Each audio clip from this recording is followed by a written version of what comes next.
Էլեկտրական ցանցերը Սամվել Կարապետյանի ձեռքից իշխանությունը խլեց եւ այդ ամենը տեղի ունեցավ հայկական պատվիրակության Թուրքիա այցից հետո։ Ձեր կարծիքով իշխանությունը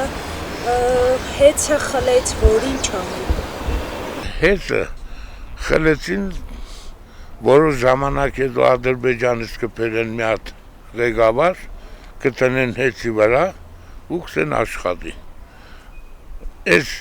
մեր կառավարության անունով կուտան,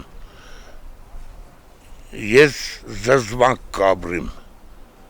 շատ կներեք։ Իրանց ատորը պաշտպանել եմ, բանը մտնում, բայց չգիտեն ինչ են անում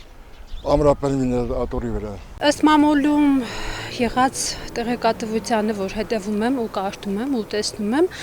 հավանաբար սա այն մեծ հարկատու, ոնց ասեմ, կազմակերպությունն է, եթե կարելի է նման ձևով արտահայտվել, որը վաճառելու են Թուրքիային, այսինքն Հայաստանի Հանրապետությունը